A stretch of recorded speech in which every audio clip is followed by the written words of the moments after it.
आली रे आली संक्रांत जवळ आली, तिळगुळ घ्या गोड गोड बोला.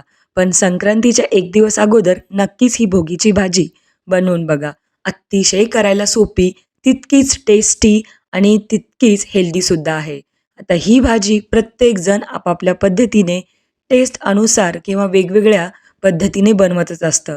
पण मी जी काही पद्धत वापरते किंवा अगदीच झटपट बनवण्याची पद्धत आणि अतिशय टेस्टी भाजी, या भाजीसोबत तुम्ही नक्कीच एक भाकरी जास्त खाणार.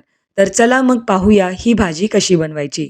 या भाजीकरता जे काही साहित्य लागतं ते मार्केटमध्ये सहजपणे तुम्हाला संक्रांतच्या एक दिवस अगोदर मिळूनच जाईल.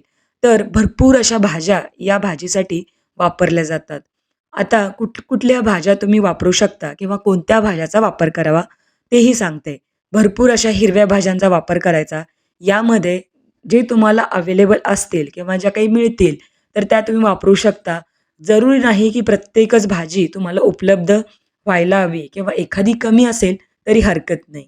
इथे आपण घेतलेली आहे वालाची भाजी, त्याचबरोबर फरसबी घेतलेली आहे, पावटा घेतलेला आहे, वालपापडी घेतलेली आहे.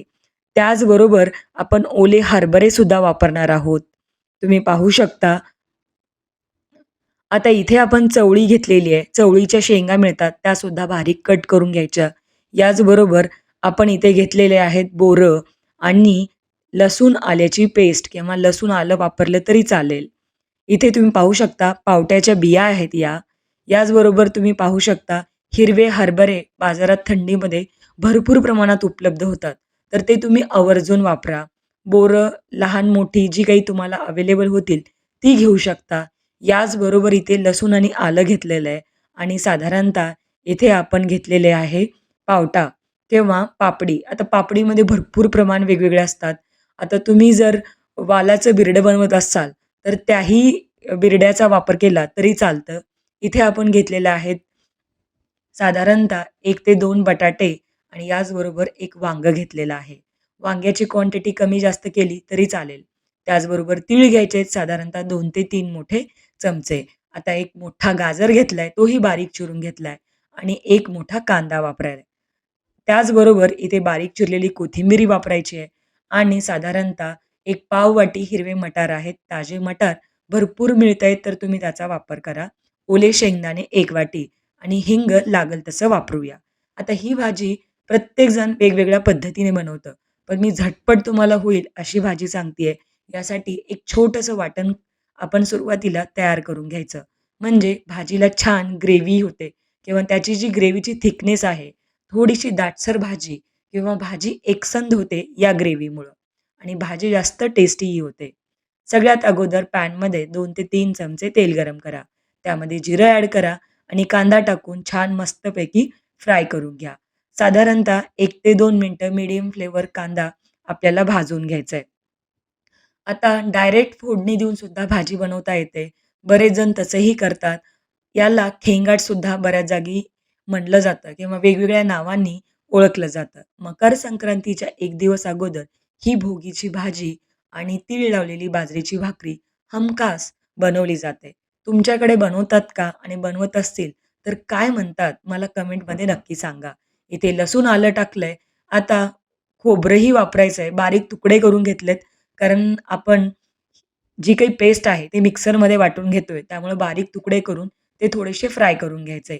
याचबरोबर भरपूर अशी कोथिंबीर आणि थोडेसे तीळही तीळ टाकल्यामुळं होतं काय, की भाजीला छान दाटसरपणा येतो आणि थोडेसे ओले शेंगदाणेसुद्धा यामध्ये ॲड करून घ्या. आता हा मसाला जितका छान परताल, तितकीच भाजी जास्त टेस्टी होणार आहे. त्यामुळं व्यवस्थित हे तुम्हाला परतून घ्यायचं आहे. जसं की तुम्हाला व्हिडिओमध्ये दिसतंय त्याप्रमाणे. त्यानंतर थोडंसं मिश्रण थंड झालं, की मग मिक्सरच्या भांड्यामध्ये टाकायचं आणि बारीक छान वाटून घ्यायचं. म्हणजे अगदी पेस्ट फॉर्ममध्ये ही पेस्ट तुम्हाला तयार करायची आहे. जेणेकरून अगदी छान ग्रेव्ही तयार होते. अप्रतिम चवीची ही भोगीची भाजी जर का तुम्ही या पद्धतीने ट्राय केली, तर नक्कीच तुम्हाला आणि तुमच्या घरातील प्रत्येक व्यक्तीला आवडणारच आहे. आता ही भाजी झटपट व्हावी म्हणून मी कुकरचा वापर केलाय. जेणेकरून शिजायला पटकन शिजते आणि जास्त टेस्टीही होते. आता तेल तुम्ही तुमच्या हिशोबानुसार किंवा आवडीनुसार कमी जास्त केलात तरी चालेल. थोडीशी तर्रीदार भाजी केली आहे, त्यामुळं मी तेल जरा जास्त वापरलंय. हवं तर तुम्ही कमी वापरलात तरी भाजीची चव कमी होणार नाही. अगदी भाजी जास्त टेस्टीच होणार आहे.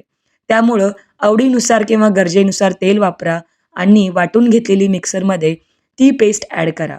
त्यामध्ये हळद, लाल तिखट चवीनुसार वापरायचे. चवीनुसार लागेल तसं मीठही वापरायचंय. आता यामध्ये 1 मोठा चमचा धनेपूडसुद्धा ॲड करूया. त्यानंतर हा मसाला छान खमंग सुवास दरवळेपर्यंत आपल्याला परतून घ्यायचा आहे.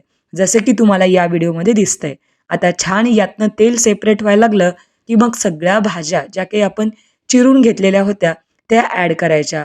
वालपापडी असेल, पावटा असेल किंवा तुमच्याकडे वालाच्या ज्या काही छोट्या-मोठ्या शेंगा मिळतात, त्यासुद्धा वापरू शकता.